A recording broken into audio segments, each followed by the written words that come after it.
Please stay 13 seconds to save my failing goth business. A TikToker has been exposed for using an AI-generated goth girl to sell these so-called handcrafted watches that are most likely cheap, mass-produced items from overseas. So I was scrolling through Twitter because I was having trouble sleeping again, and I came across this tweet by Lecture Lux basically talking about dropshippers using AI goth girls to make money and how they're living life on easy mode. And the tweet shows this video by a creator named Jeremy Carrasco, who has been on an absolute tear exposing AI accounts. Apparently this thing has been running for a while now, so shout out to him for the coverage. Anyway, in the video, he talks about a TikTok account called Grimlight Watches with around 170,000 followers and almost 2 million likes, which is a concerning amount of people falling for an account that, in my opinion, is obviously AI from the second you see it. The account pretends to be a struggling goth girl who hand makes watches in her workshop. Please stay 13 seconds to save my failing goth business. All I need you to do is watch this video and interact with it. And apparently there's this recurring scene where some random guy walks up to her stall at a flea market, throws her watch onto the floor and says something like, "Do you really think anyone's gonna buy your ugly watches?" Like some high school Disney villain, and then walks off laughing while she sobs. Do you really think people are gonna buy those ugly goth watches? The whole point is to make you feel bad for this poor struggling artist, so you go to her website and buy something to support her. Except she's not actually a struggling artist, or even a real person, of course. None of it is real. Even the watches themselves are allegedly just generic mass-produced items you can find on places like AliExpress or Temu for like 15 or 17 bucks, and they're being marked up to $50 or $60 on the website. I'm not a half-naked girl, but please don't scroll. Now, if that doesn't convince you, she even got her parents on for additional sympathy points, I guess. And they're just asking people to support their goth daughter. We're ashamed to do it. But please don't scroll. Can y'all please stay 13 seconds to tell my goth daughter her handmade watches aren't ugly? Who calls their daughter my goth daughter? All I need you to do is watch this video and interact with it. If you can find it in your heart to give me a share, I would really appreciate it. Yes, the obligatory back shot or rear shot. Gotta have one of those if you're trying to sell anything these days.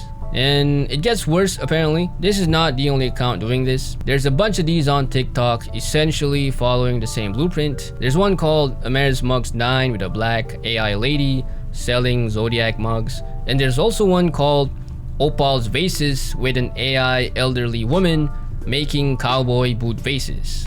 So they just keep spinning up the same emotional template, targeting different aesthetic subcultures until something pops off. Goth, country, alt, whatever. Just rotate the AI lady and rotate the sob story, because these communities tend to be supportive of their own. So when an indie goth girl gets bullied, the community rallies.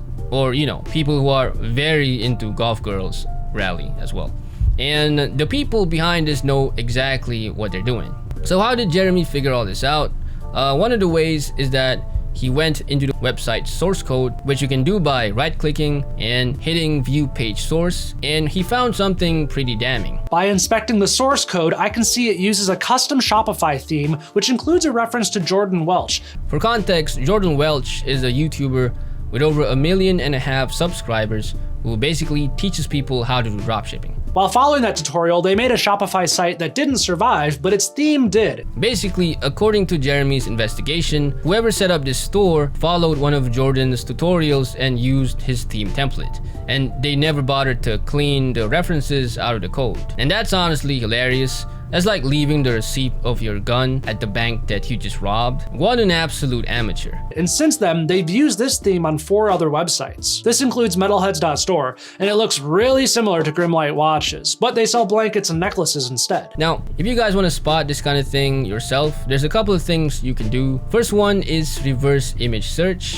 If you have a PC, just right click on the product image, search the image with Google Lens, and see what comes up. If the exact same watch is on AliExpress for a significantly lower price, then now you know it's most likely not handcrafted. Second, do the source code thing that Jeremy did.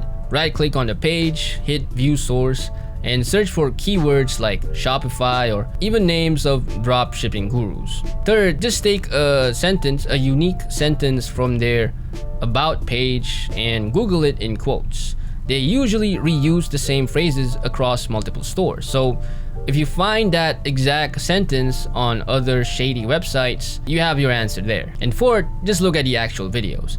A real artist can show you the unedited crafting process or the boring parts of the process.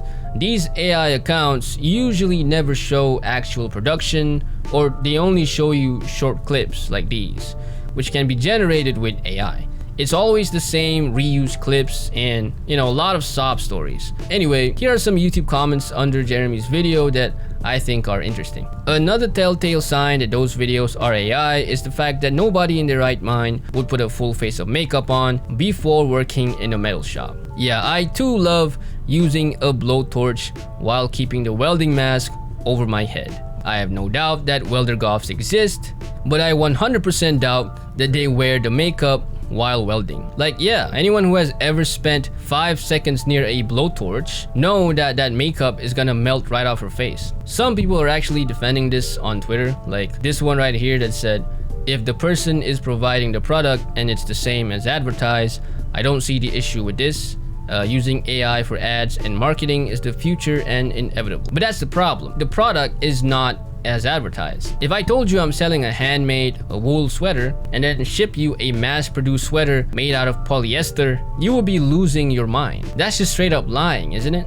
Grimlight Watches is basically claiming these watches are handmade by a struggling artist when they're most likely just cheap mass-produced items from overseas.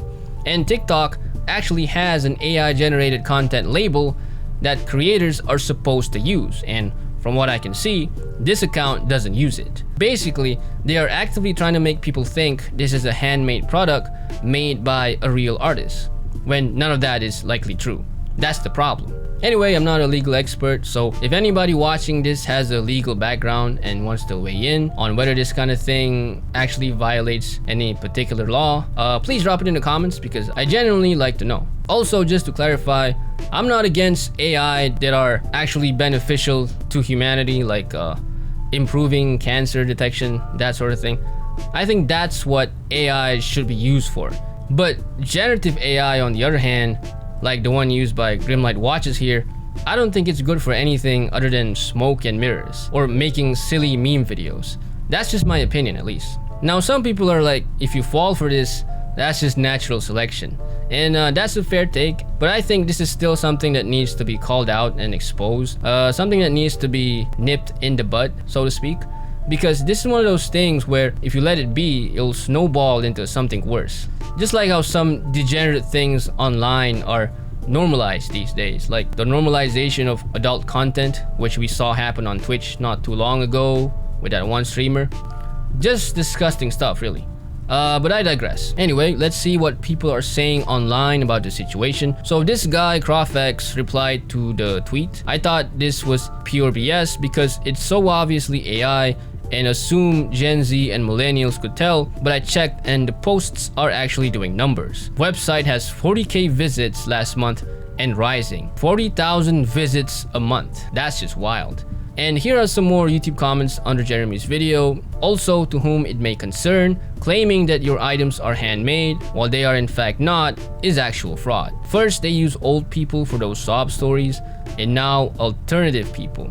We are so screwed. Anyways, big shout out to Jeremy Carrasco for the original coverage. The dude is doing some great work with the AI investigation thing, so go check out his channel if you haven't already. Anyway, let me know what you guys think about this in the comments down below. Like and subscribe, or AI goth girls will cause the downfall of humanity. Thank you guys for watching, and I'll see you around.